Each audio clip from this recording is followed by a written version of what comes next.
Hello, everyone, and welcome back to the United Star. It's another episode of the Starcast for you today, and we've got a man who wears many hats. He's a journalist, he's an author, and as you can see today, he is a United fan as well. He's written an absolutely fantastic book called Even the Defeats, and this is essentially the story of how Sir Alex Ferguson masterminded some of the greatest victories in Manchester United's history from the biggest losses he ever had. Welcome, John. Welcome, John, to our channel. Guys, do check his book out. Do check him out on Twitter, John Silk. We'll put the links in the description. Welcome to the United Star, John. Hey, thanks very much for having me. It's great to be able to speak to people from all over the world and especially in India. Fantastic, John. So, John, let me get straight into it. Before we get to the book, let me talk about Ole Gunnar Solskjaer.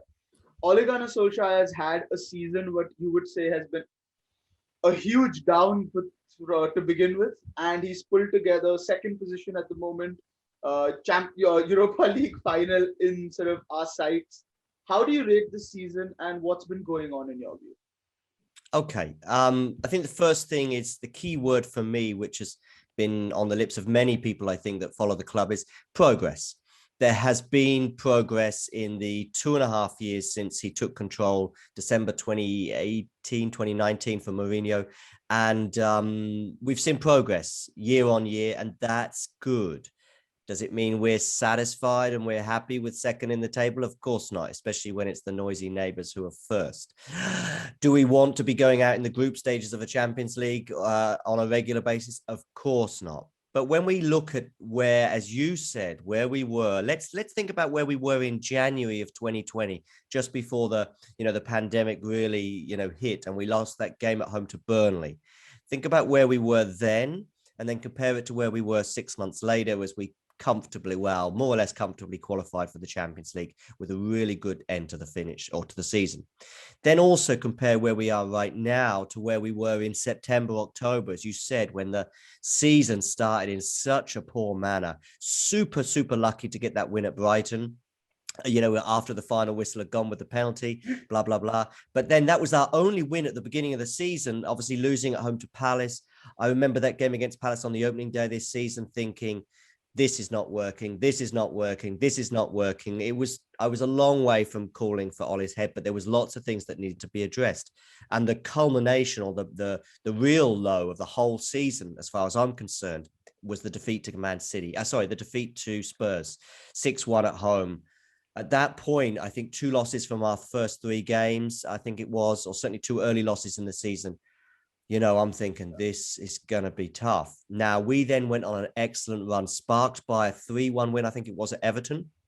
Tough place to go. It's probably been a bit easier during this time with obviously no fans, but Everton traditionally has always been a tough ground. Everton, a top 8 side.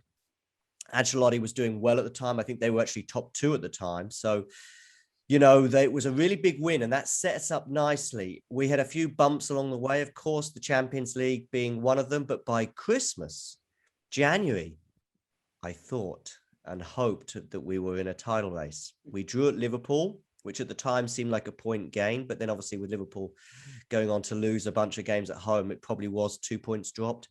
But really the key results that maybe defined our Premier League season at least were the defeat at home to Sheffield United, which came from nowhere. We'd been on a great run at the time before that defeat, and then also dropping points at West Brom, Everton as well. That was a killer, losing those 2 points at home. So there's been bumps along the way, but listen, compared to where we were after that home defeat to Burnley, and compared to where we were after that home defeat to Spurs, there's been distinctive progress, and long may it continue.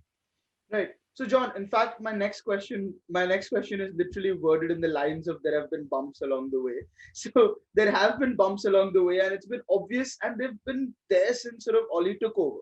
But I mean, you talk about sort of the defeats and that sort of inspired sort of victories. Do you think in a similar mold, Ollie has done that this season? Because there are a lot of problems that he has overcome. So, are there some Yeah. sort of things that you feel that Ollie has grown as well as a manager with Manchester United?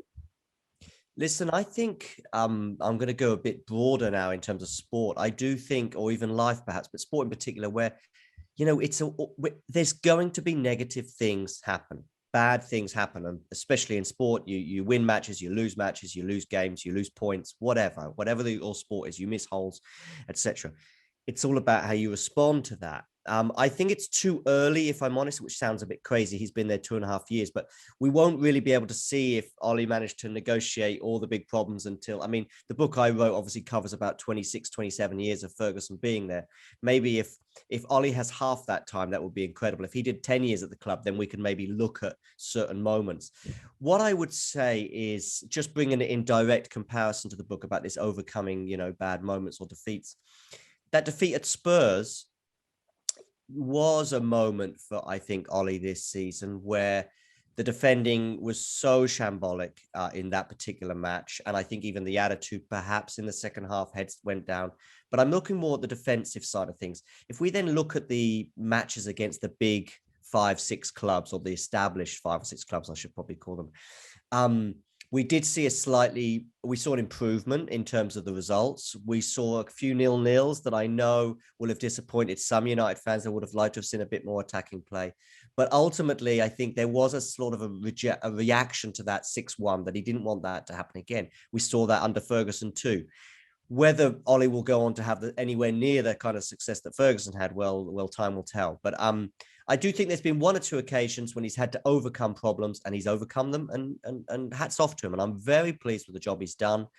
But now it's all about the Europa League final now. That will probably define this season in a way, as to whether is just just slight progress or outright success. If we win that Europa League final, this will go down as a very good season. Right. If we don't, then there'll be some more questions asked, put it that way. Absolutely. In management, they often talk about these 3-year cycles. And sort of, you could say this is sort of the summit of Ole's 3-year cycle. If he can actually win a trophy with second place in the bag, and sort of the evident change in the environment there has been in the dressing room, I think most fans would be prepared to give Ole another 2 years at least from here to see where Absolutely. it goes. But John, I Absolutely. think you alluded to a very important thing there, where you said 2 points dropped.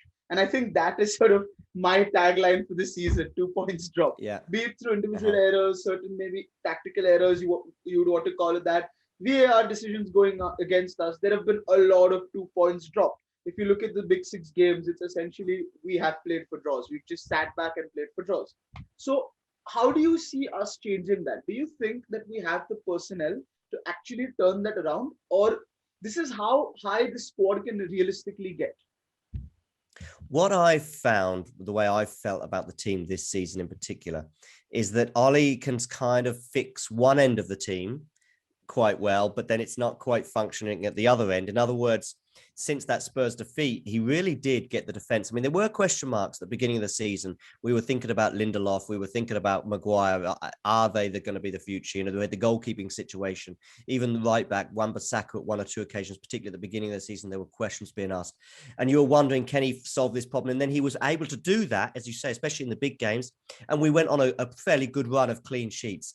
But then at the other end, it wasn't functioning. And then sometimes he would get the other end right, but then it wasn't functioning in the defense. So I do think that there's a kind of a situation there in terms of the balance of the play. I mean, don't forget, though, we were in the first 6 to 12 months, Ole, we were really a counter-attacking team.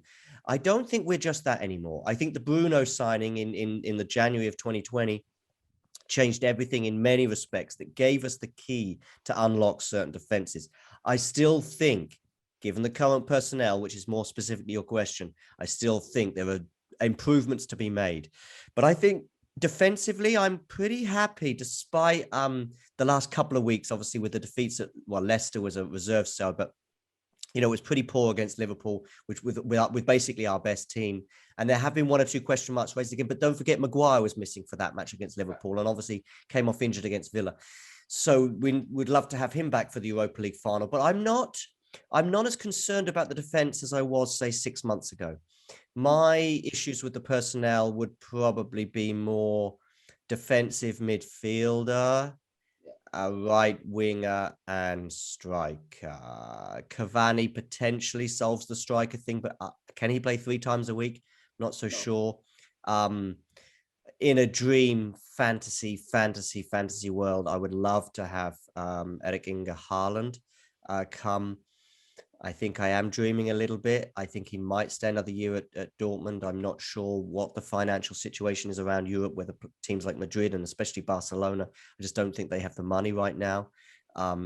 United maybe have the money, but he might decide to hang on another year at Dortmund to see how that goes.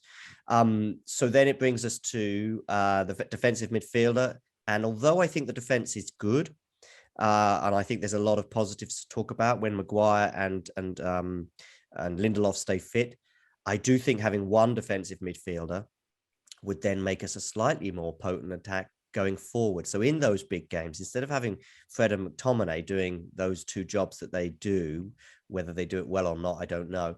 But in having just one of those players, and then suddenly you're freeing up, another midfield space for a more attack-minded player. So then maybe you've got Pogba in there, and then perhaps Bruno as a 3, for example, and then you have a freed up, attacking position. Because right now we see Pogba often on the left of a front 3 almost. But I just think that would make us slightly more potent going forward, especially in those big games. A really solid defensive midfielder. Who that will be or who that should be, Declan Rice would be an obvious one. I must say I don't watch West Ham as often as I do Man United, of course, so I don't know, but I hear good things. But whoever they think is the best man for the job, I would back Ole, and I'd back him strong for that defensive midfielder. And then finally, of course, there's the Sancho question. And I think that would also, if I could have 3 players, this is fantasy football, I would go for probably Declan Rice, Sancho, and Haaland. If we get 2 of those 3, I'll be very happy. My sort of fantasy picks would be Declan Rice, Harry Kane, and Jadon Sancho, but we'll leave whether Harry Kane is available or is going to force a move out or not to sort of the end of the Euros is when I think his saga will play out. But Sure. John, I think what you've said is absolutely correct. Is to we have been sort of dysfunctional, but I think that's a direct result of sort of the lack of squad depth we have. We don't have a team that Man City has that we can put out 11 different players and yet win a game 4-3 against Newcastle. We can't do that. And I think what you said about the defense is what I've been saying for a long time, is that if you provide some protection for Maguire and Lindelof, they are not the worst pair in the world. They're not horrible. They're yes, we need a backup centre back, but these two can actually be a part of a team that actually wins something. And hopefully come sort of the 27th, we actually win something. But John, I want to make a dangerous comparison here. But since your book is about that a little bit, I want to make that comparison. You've obviously researched Sir Alex Ferguson extensively, and like you said, there isn't much of a window for Ole and Sir. It's 2.5 years. But do you see any sort of striking similarities between the way the both of them approach, let's say, team selection, or the way they approach maybe even substitutions or in-game management at times, or are there like vast differences that you've identified? Well, let's talk about the game management first of all. I think this is an area of the game that Solskjaer has been criticised for at times, either for making wrong substitutions or not making substitutions at all. I have to say, though, I'm not as down on Solskjaer in terms of in-game management as some people have been. I say some people, I'm looking at social media there, so it's not a very scientific research, but some people do express their dissatisfaction with Solskjaer when it comes to in-game management and changes stuff. I would disagree, mainly just because if we look at the amount of times we've been behind in matches and come from behind to win matches, it's been insane this season. And sometimes that has been about in-game management. Sometimes sometimes it was just, I remember, for example, against Wolves at halftime, it was 0-0 actually that game. But it was an in-game management scenario. At halftime, I thought we were playing okay, but not great. And he started Telles in that game and had Shaw on the bench. It's not the most crazy thing. It's just a like for like swap. But he did so, and Shaw stepped things up. Of course, we know that Shaw's had a better season than Telles overall, but this is in December when there was still, Shaw has had a great season, but it's been his second half in particular the season where he's really kicked on. And I thought that was an interesting change of things. And if we look at that, as I say, in the second, sometimes we've rectified the going behind in the first half, but often, like against Aston Villa, for example, it was in the second half. So we talk about in-game management, whether it be a halftime team talk, whether it be a tactical switch, or whether it be a substitution. I mean, Cavani has come off the bench to change games. And, you might argue about whether Cavani should have started or not, but that's a separate question. The question regarding in-game management, I'm happy with. In comparison to Ferguson,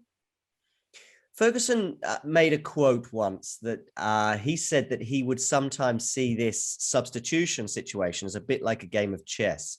He preferred to wait until his opponent made a move before he would then react.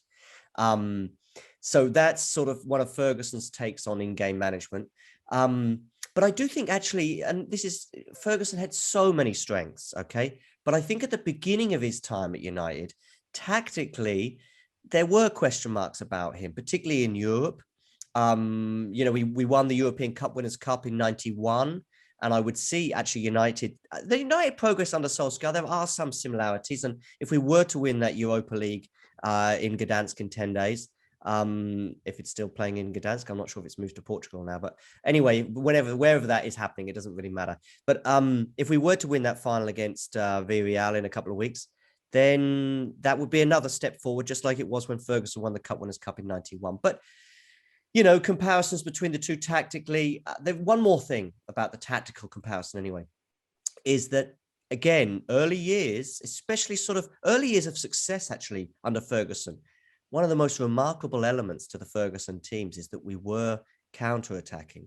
We were nowhere near defensive. We would tear teams apart, but the ball would be in Schmeichel's arms 1 second. There would be Kanchelskis flying down one wing, Giggs down the other, Cantona pulling the strings in the middle, Ince or Keane bombing forward, and also Hughes or latterly Andy Cole putting it in the net. So there were some of the best goals of the Ferguson era. And then even, don't forget, the latter years, the Ronaldo goal at the Emirates. Yeah. I'm feeling a warm sense here as I think about that goal. I can watch that goal over and over again. I can watch that goal honestly and with as much enjoyment as even the Rooney volley against the Rooney overhead against Man City or other spectacular goals. Even the Ronaldo, strike against Porto or some of these other amazing strikes throughout the years, and Cantona, Rooney as well. But that goal was great, and that was a counter-attacking goal. And at times we've seen some potential for that. And if we get Jadon Sancho, well, that would also fit that thing. And like I say, but also the purchase of Bruno Fernandes helps, because we were struggling under Solskjaer the first 12, 18 months against defensive sides and against not the top six, actually, in his first sort of part of his first year of his career. It was struggling against the teams that would sit back and the little clubs. We weren't breaking them down. Bruno helped that. I was hoping that Van der Beek might also aid that a little bit. It hasn't really worked out for him thus far, but let's see how he gets on next season. So, John, I'm going to make a rather dangerous comparison here. Is the comparison of Bruno Fernandes to Eric Cantona convenient, or is there anything real about it? I think it's probably more convenient or circumstantial, maybe even a little overexcited in a way. I mean, I'm very excited about Bruno Fernandes, and I think he's a great player, but he hasn't won us a trophy yet. And Cantona was the catalyst to winning 4 Premier Leagues in 5 years, and as well as a couple of FA Cups, etc. So, if Bruno can have that kind of effect, then we're talking about legendary status such as Cantona. Now, the comparisons, though, come in because of the immediate impact he had and how things have changed, and even his attitude in terms of, trying to help some of the younger players. And that Cantona was very well known for that. So, and he plays in a similar position. Cantona wore the number 7 on his shirt, but he used to play just off the striker. Things were a little bit different in those days. It was pretty much 4-4-2 all the way, or 4-4-1-1 probably, with Cantona as the one between the midfield and attack. It's sort of more 4-3-3 nowadays, or 4-2-3-1, and the dynamics are slightly different, but the position is very similar. I mean, they're occupying that position behind the striker to feed him, or perhaps, get in amongst the goals themselves. The penalties is another comparison. They both took penalties to great effect. Yeah, I mean, listen, he's been there 18 months, no complaints, unbelievable. But again, Bruno, is maybe got to go on another step. Like Solskjaer, the manager, he's got to go on another step before we can really start putting him in the same, category as someone who had such an effect like Cantona. Eric Cantona is probably listening to these comparisons with a glass of wine in his hand and wondering how the king is being compared to anybody else. But let's John, I think that's a great transition into your book, because in many ways it's Cantona who you could even say saved Sir Alex Ferguson's job at Manchester United. So, John, even the defeats. It's a fantastic name, and I think it's very apt for sort of the Sir Alex Ferguson era, because I think at times even within the games he sort of transformed the team in order to win. So why this Mhm. topic though? Sort of what sort of motivated you to get into this sort of a topic, and how did you get there? I think it's because I really was fascinated by Ferguson and how he was just reacting. I mean the interviews that he would give when he was angry or when a defeat had occurred, and particularly in the second half of his reign, sort of the last sort of 13 years or even the last 5 or 10 years. I was as desperate as anyone to hear what Ferguson had to say about the 6-1 home defeat to Man City, about what his thoughts were about losing the Champions League finals to Barcelona in 09 and 11, or going out to Bayern in 2010 when he gave those interviews on the Champions League nights on ITV in England, anywhere in the UK, will be so raw, so fresh, because basically he's just walking off the pitch almost when ITV are putting a microphone, and I think he has to give these interviews afterwards, and he's basically saying in this very fresh moment that that the Germans got Raphael sent off. Typical Germans, he says, even though I think 6 of the 7 players surrounding the referee were not German, but we didn't care. We were on board with him, and we were very much invested in everything he had to say. Now, of course, that wasn't always the case. Early in his time at United, it wasn't the case. And so the first sort of 3 or 4 years of his time there before he won his first trophy, the FA Cup in 1990. And then again, there were question marks again, 04, 05, 06, when we were not challenging for the league. Winning trophies happens, not winning trophies also can happen, bad luck can happen, but we were not even challenging then. That was really what was really galling. And there were question marks, certainly in the media, and even on the terraces, there were 1 or 2 murmurings about his position in 04, 05, 06. But what I noticed was when I looked at either a defeat, but generally more a moment, and it might be a season or a few weeks or whatever, and I noticed patterns were emerging that often I would find a particular moment. I can pick one out now almost at random, but 96-97, we lost 5-0 to Newcastle in a shock match. We were joint top of the table, more or less, with Newcastle. We'd just been, won the league the previous year, and we'd had a good start to that season, and we lose 5-0. Well, if that wasn't bad enough, we then lost 6-3 at Southampton a week later.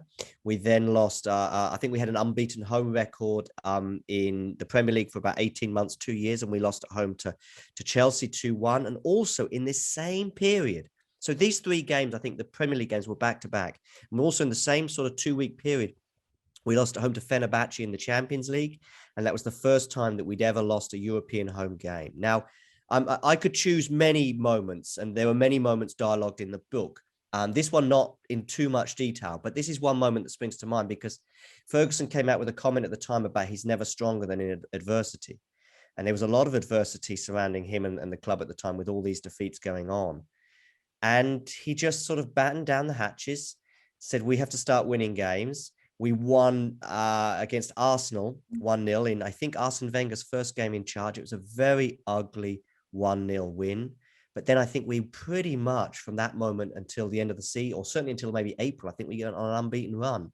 And I think you can look at these moments and say, okay, and you can hear what the manager's saying, even sometimes retrospectively, he's looking back a few years later going, this was a moment, and this is when I decided things had to change. The year of the treble season, we lose at home to Middlesbrough 3-1, I think it was 3-2 in the league. And he said, this has got to stop. He says it in his first of his 2 autobiographies. He said, this had to stop. We were shipping far too many goals. He sends Schmeichel on a little holiday, comes back refreshed, sorts the defense out, sorts certain things out, and we basically go the rest of the season unbeaten. And we all know how that season ended. And you mentioned about in-game management, and my book is largely about bad moments. Like I say, losing to Man City 5-1 and then going on to winning the FA Cup in 1990, losing the league in 92, which for me as a United fan was the worst moment I've experienced in almost 40 years of supporting the club, to winning the league a year later. There are clear relationships between those 2 events, and so on and so forth, and I could go on.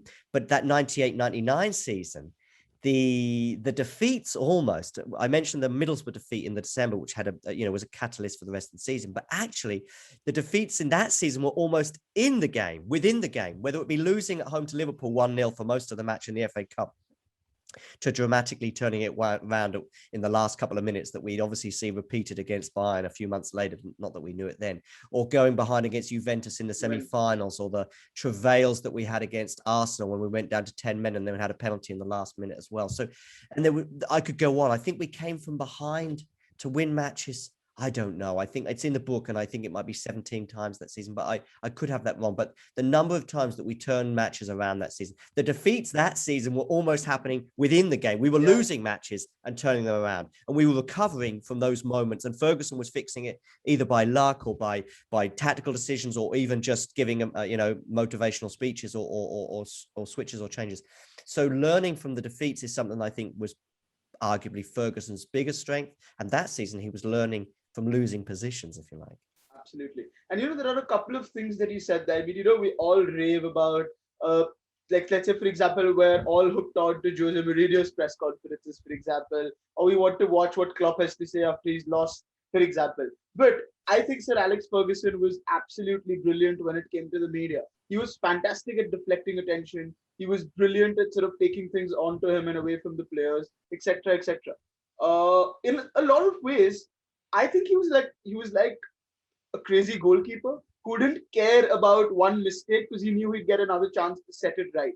So, in sort of your opinion, where was Sir Alex Ferguson's genius? Because I don't know if it was the tactics where his genius lay. Obviously, you can't be tactically stupid and do what he did. But where was his genius, in your opinion? I think one thing that does stand out, and this is to some extent from Ferguson himself saying it, but particularly those who are very close to him and know him well. And it's kind of obvious for me as well on the outside. I think it was his ability to move and adapt and move with the times.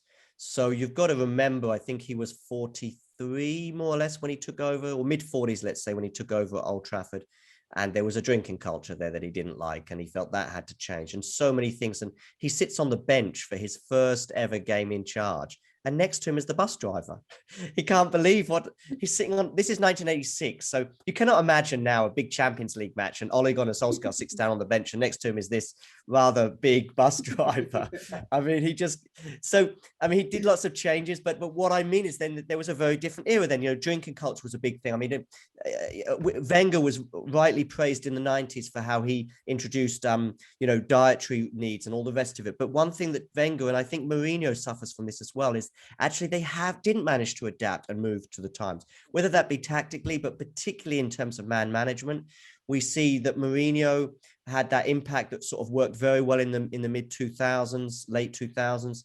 But that impact is not working anymore, and he hasn't managed to change or adapt. Because Ferguson was very well known for the hairdryer treatment, and he probably used it a lot in his early part of his days there in the late 80s, early 90s. But he wasn't using that treatment so much towards the end. Yes, he was using it with the referees and the media, as you say, but actually with the players, he was doing things a little bit differently. He understood that nowadays tattoos and earrings and hairstyles are maybe slightly more important, and he could move with those times. And I think, and it's documented in one of the chapters in the books, I talk about defeats, but like I say, it's also about moments. And one of the key moments in the Ferguson era was learning from that 04, 05, 06 period when we didn't win a league championship. And it looked like this guy, Wenger, who'd gone a season unbeaten domestically or in the Premier League. And it looked like Wenger had his number, and Wenger was getting the better of him in the transfer market. Wenger was spending less money than Ferguson at the time and was producing more. Then Mourinho comes along and seems to blow both of them out of the water, so to speak. And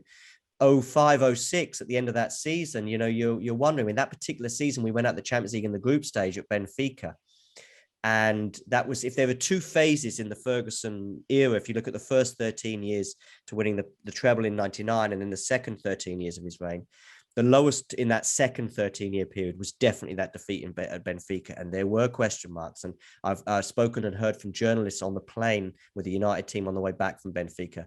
And that was a really low point, and the knives were out, according to some journalists. Now, the end of that season, I think we won the League Cup, as it was called then, that season. And then, of course, 06, 07, we win the Premier League, and Ronaldo grows. And so Ferguson's ability to move on and adapt, I think, is probably his biggest strength. And it's most notable in that sort of period that it looked like Ferguson looked like a tired it's kind of, there was lots of people suggesting that his schemes, his ideas were not working anymore and he had to change. And to some extent he did. He did learn. He learned from Wenger. He learned from the diet. He learned from Mourinho. He saw how Mourinho's teams were doing unbelievable starts to the season, and that actually he couldn't train his team physically to be stronger in the second half of the season as he often did in the first part of his reign. Now they had to be ready. They had to come into preseason a bit earlier because he knew the Mourinho teams were going to, fly. So in fact, that 06-07 season, we certainly won the first 3 games that season, which I know 3 games is not amazing, but suddenly we're on 9 points as opposed to the previous 3 or 4 years when we were dropping points in those first 3 games. I think we also won probably something like 9 out of the first 10 that season, or maybe 8 out of the first 10. And suddenly we were in a good position. And that was the first time in 3 or 4 years that we've been in there. And from that moment onwards was the sort of the next sort of zoom moment in the Ferguson reign from that 06-07 season. So yeah, his ability to learn, and his ability to learn from bad moments, but his ability to move with the times. And, you're dealing with teenagers again, and you're 70 years old, but he could still connect to them. You talk to Ronaldo about his time at the club in his first 5 years, or his 5 or 6 years, and there was a real connection there, and he could do that. And I think that's difficult.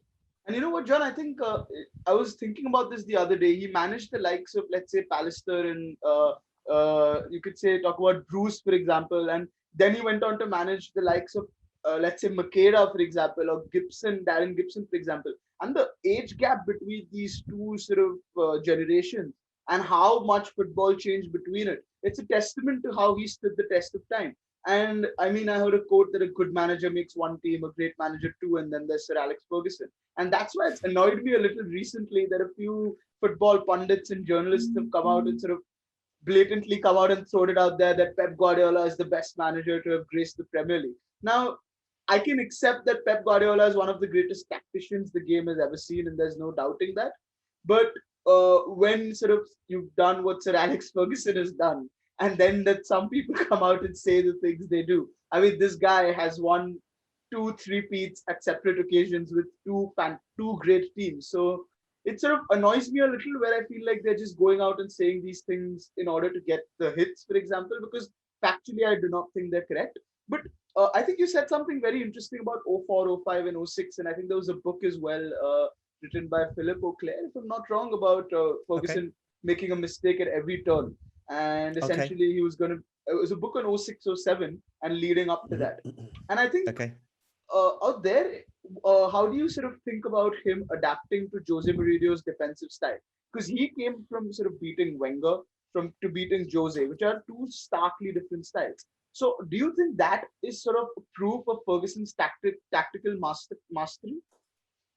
I think it was probably more about the purchasing and the buys than the players that were coming into the club, rather than a tactical change. I think that, as I said, the training changed, the regime, and making sure that we're fitter and ready for the start of the season was a twist. I guess Carlos Queiroz, actually, I shouldn't forget his influence at the club in 2 separate periods, and the second of those periods was very successful. He left after the Champions League win in 08. And I do wonder if maybe we did lose a little bit tactically, particularly in Europe, when Queiroz left. I do think the 09 final, which is a big part of the book too, just even that particular game and how that hurt Ferguson and me as a fan. I do wonder, and United fans don't really talk about Queiroz too much, and I think maybe they should, because Ferguson certainly talks about him. I think he mentions him in his second book as many times as all his other assistants put together. So the second book that he released just after he retired, ghostwritten by Paul Hayward, who was very kind of to give some time for me as well, before or as I wrote my book. And yes, what was I saying? Sorry. The Carlos Queiroz effect, I think, he gushes over him in his second book, and he realized, but I just think that by the 09 final and 2011 as well, although I do look at those 2 finals slightly differently, but the 09 final, I don't think Ferguson was prepared to set the team up like he had done in 08 for the semi-finals against Barcelona, albeit under a different coach in Frank Rijkaard. I don't know if he could have done. I don't think he could have set the team up. And I think Carlos Queiroz was huge regarding the way we set up against Barcelona in 08. And I think he was a huge effect on winning the Champions League in 08, and actually a huge effect on arguably getting the defensive side of the team right, rather than maybe learning from Mourinho. I think it was learning from Kyrgios. But then I think most importantly, really, it's also about the personnel.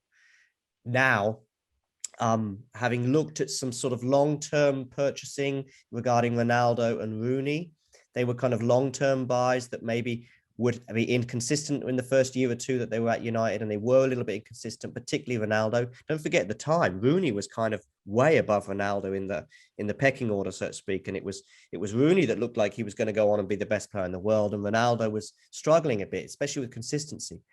But then that 06-07 season, Ronaldo sort of overtook Rooney in a way and never looked back. But I think just coming back to the purchases anyway, I just quickly made a note of, well, I mean, if you look at the goalkeeper, Van der Sar, right back, Gary Neville, Wes Brown, but it's then Rio, of course, but then Vidic and Evra. So, yeah, so when we look at that, probably you look at the purchase of Vidic and Evra, and they made their debut in a 4-1 defeat at Man City in January 06. Like I say, this is also around the same time as that Benfica defeat and that 05-06 season I told you about the knives being out. But I think those guys, by 6 months, within 6 months, they were ready, if you like. And that's why we need to take care with players like Van der Beek and stuff. And, you know, sometimes you have your first year. I remember Thierry Henry and Robert Pires at Arsenal. Their first year wasn't that great, but their second year went on from strength to strength. Some players do need a year or so to adapt, either to the country, to the language, to the culture, or whatever. So yeah, and one more thing regarding Kyrgios and just in general about Ferguson adapting and learning, if you like, was he liked to have Kyrgios in the dressing room too because of the languages. And by again, compared to how it was for the first, I mean, we won the FA Cup final in 1990 with 14 players, including the substitutes, or 13 or 14 players, including substitutes. And all of them were from the UK. All of them were British, basically. Yeah, British, yeah. By the time we were winning the Champions League, of course, in 99, we had a few Scandinavians. And I think that was pretty much it. Maybe Dutch and Scandinavians, but Northern European.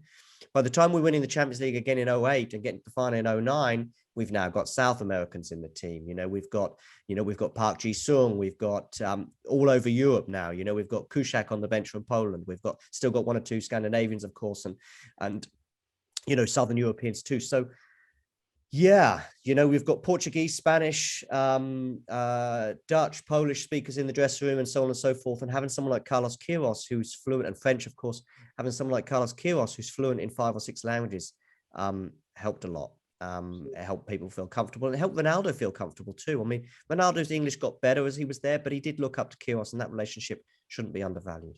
I think it's fantastic that you've sort of brought Queiroz out, and it's one of the advantages of having someone who's researched Sir Alex in such depth, because he's a very important figure, obviously. And I think that is his other strength, where he was able to change, sort of bring in assistant managers who were able to set up the team the way he possibly thought he couldn't.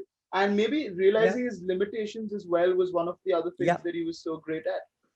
So, John, why don't you sort of tell us about maybe a moment of research or something that surprised you, or you weren't expecting it really when you were going through sort of the material you were?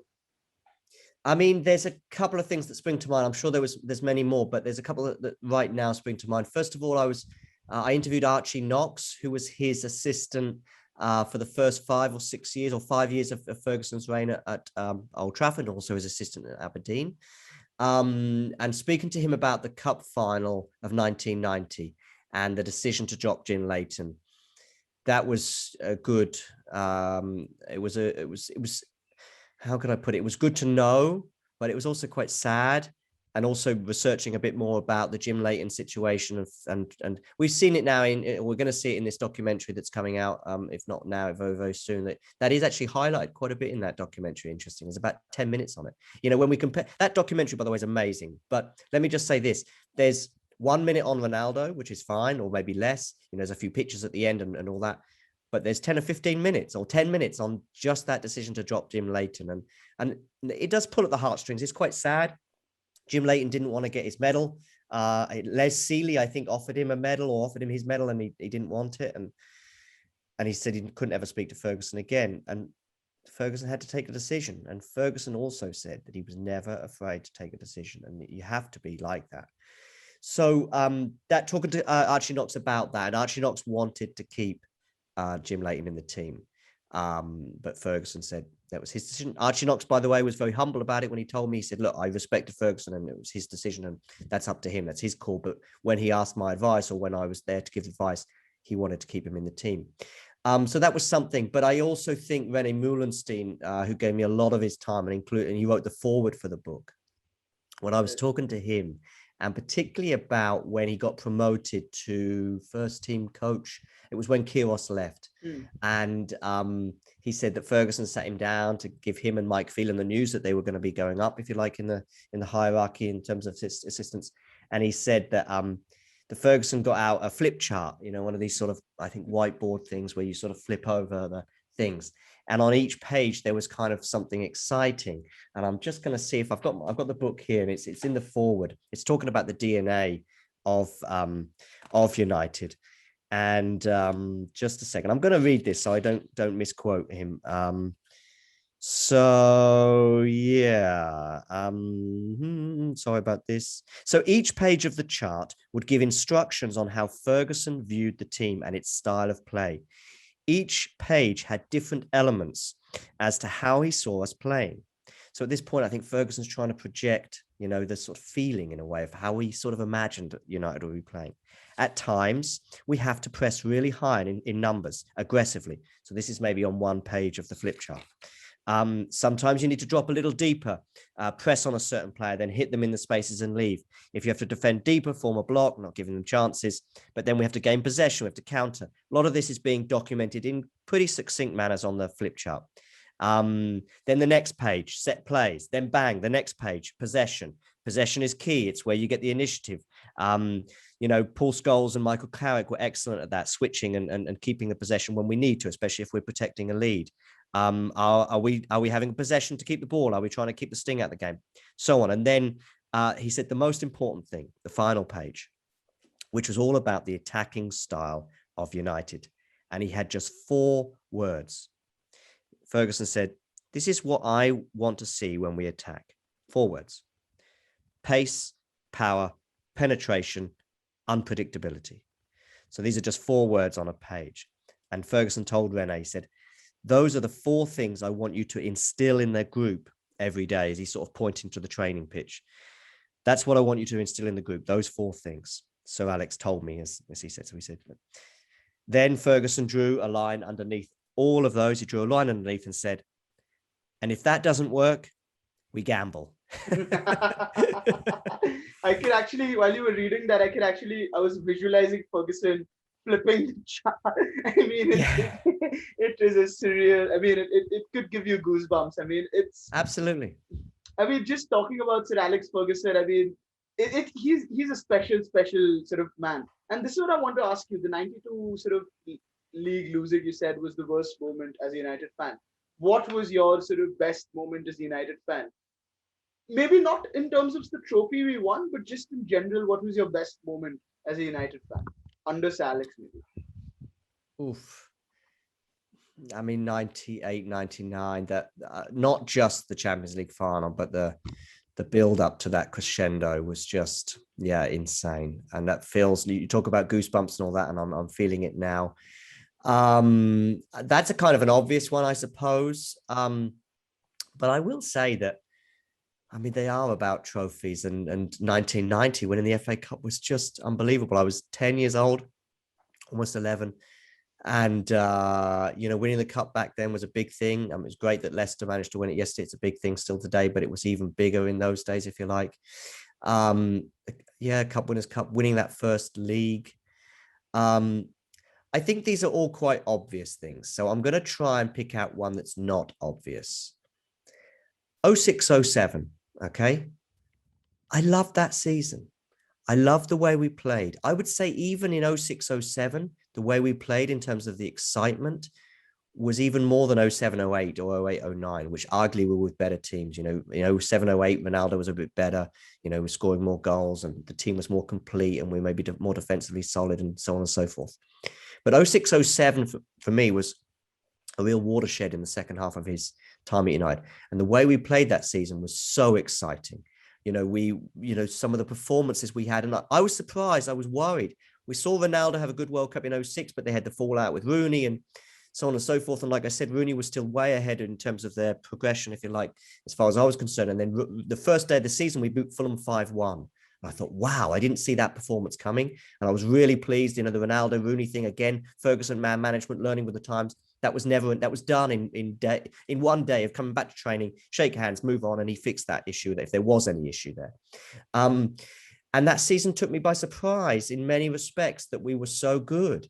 And, I can still watch games from that 06-07 season, like beating Roma 7-1 and then also Milan 3-2. And although I know we didn't go on to win the Champions League that year for one reason or another, which is also documented in the book as to why that went wrong, those victories against Roma and Milan still fill me with a smile and pleasure to this day. And there's something about that 06-07 season that I cherish. I really do cherish that season.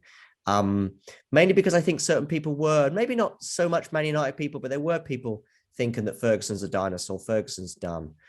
And that answered that. I think that season alone was then the what do you call it, the push, if you like, to the second half of success that he had. And yeah, I would say that's the one that's different. I mean, I told you, the FA Cup win, the European Cup Winners' Cup win, the first Premier League title, the treble, and then, of course, winning the Champions League again in 08 were unbelievable things, and so on and so forth. But yeah, the 06-07 season and some of those victories I just mentioned.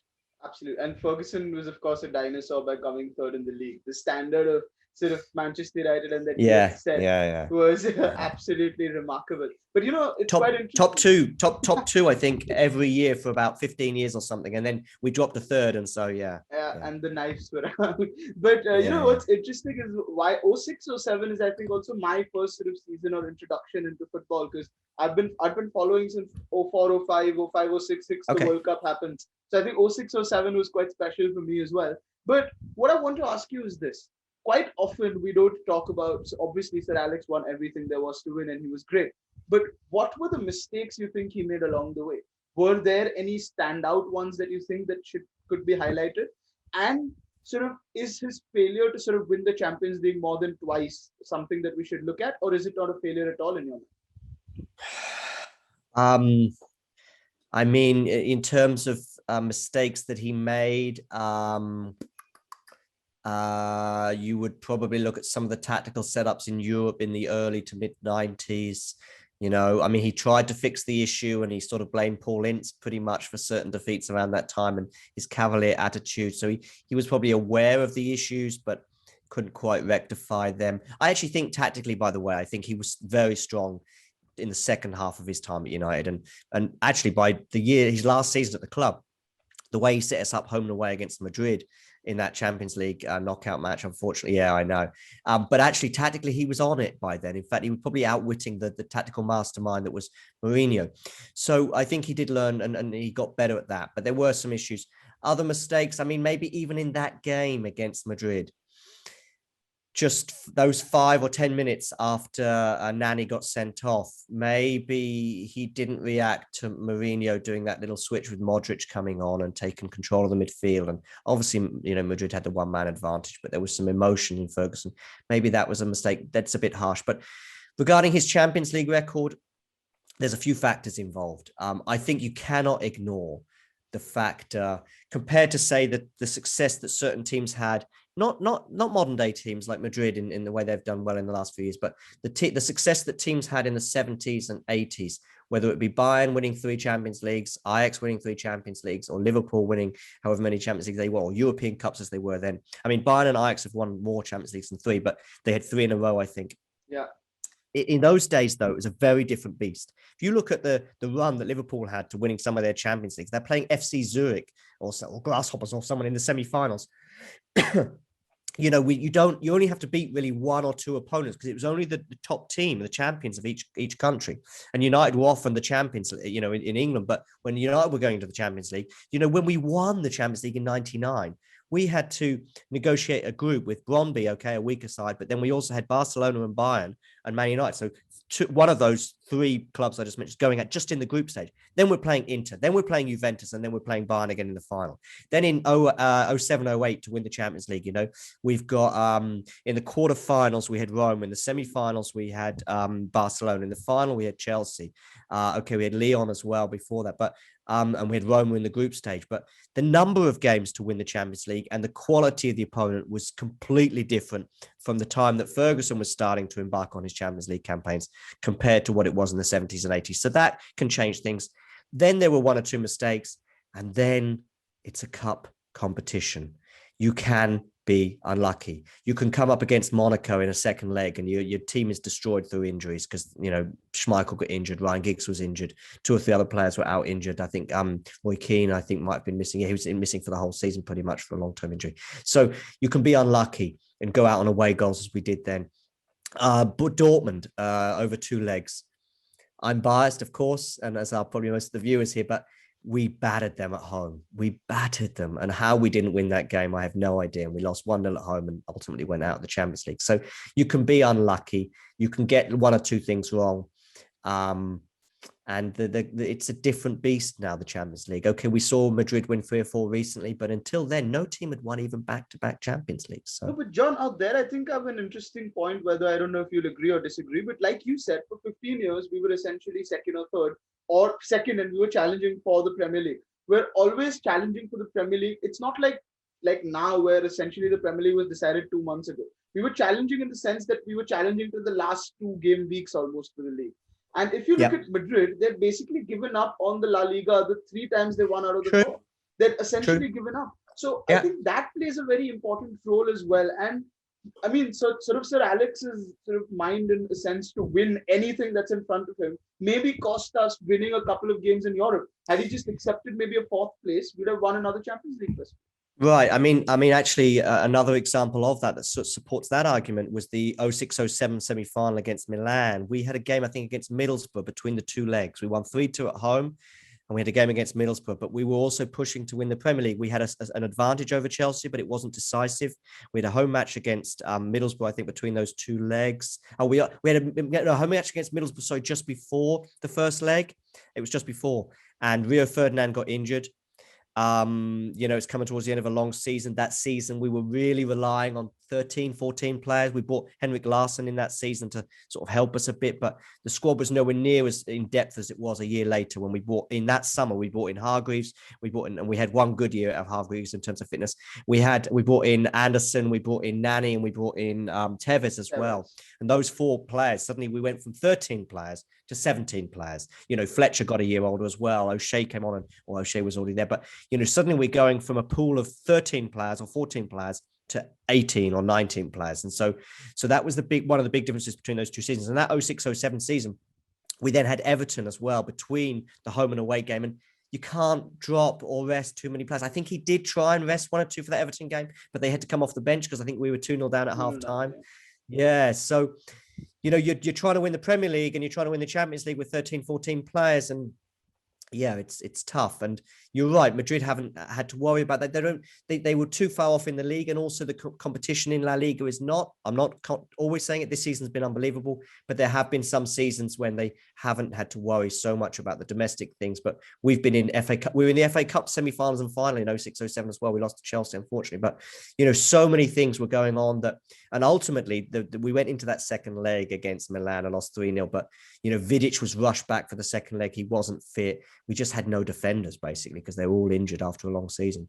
Absolutely. And, you know, that's important to remember because a lot of people forget that Sir Alex was essentially making consistently in the title race as well, making sort of the final 4 of the FA Cup or the League Cup. He was consistently there or thereabouts and then came up short, of course, a lot of times, which you will do in such a long career. But John, I want to wrap this up by bringing it back to Ole, and why I asked you the question about mistakes. It's because, of course, Ole has made mistakes and we've seen that.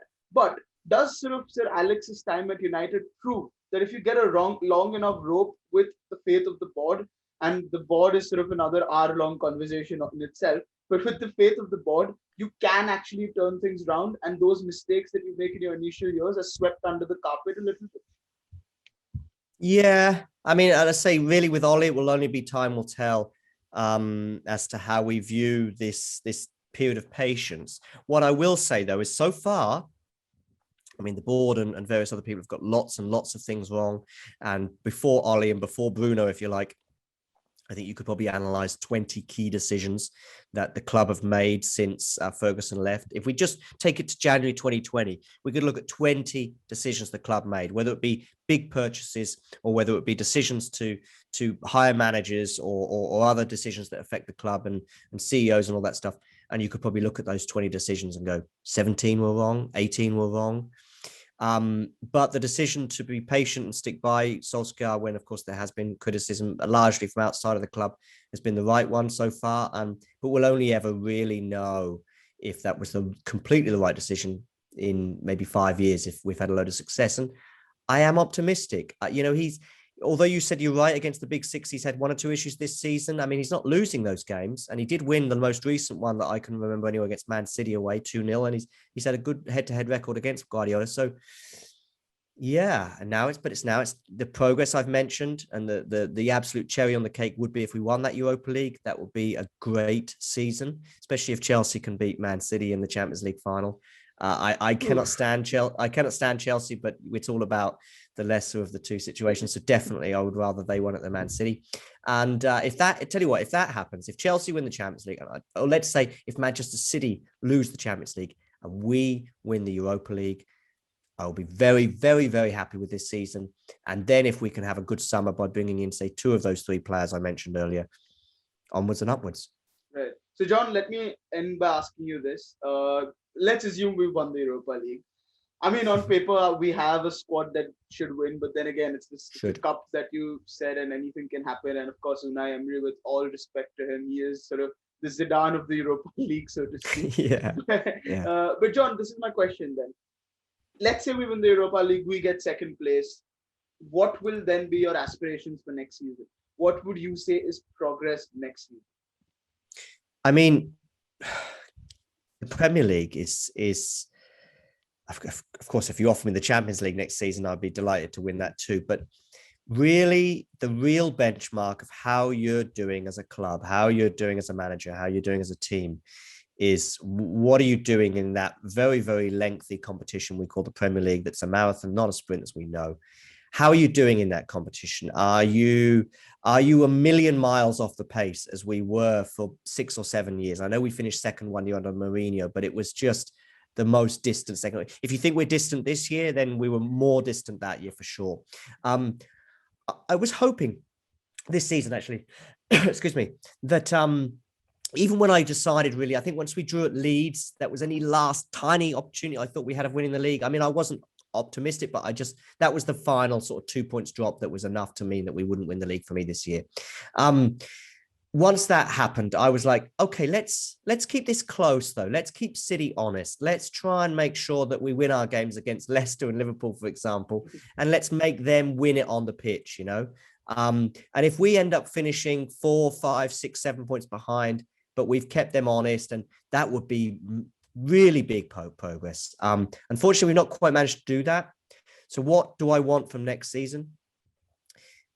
I want the Premier League. I want the Champions League. But more than anything else, I want us to be challenging very, very seriously. So we're going into the final 2 weeks of the season, and we are in a semi-finals of a Champions League. We are neck and neck, slightly in front, slightly behind, but we're going into the final 2 games of the Premier League season with a chance of winning the Premier League, or even better, and actually winning it. Once you're in that position, then you desperately want to win it. But one of the things that bothered me most about that Ferguson period of 04, 05, 06, I know we keep talking about it, was that we were quite far away from Arsenal and Chelsea at that time. Losing the league to Leeds in 92 and Blackburn in 95 and Arsenal in 98, these hurt immensely. They do really hurt when you're so close and you don't win. But looking at it in the broader scheme of things, you know, challenging, sometimes you win, sometimes you lose. You desperately want to win and you try and make all the things you can do, but really just make sure we're a club and we should be challenging. Next year, if we're on the final day of the season and it's us and another team trying to win the Premier League and we don't win it, I will be devastated. But you know what? That's really all you can ask. Just challenge in the Premier League and the Champions League. Absolutely. So, John, just the final word on the book.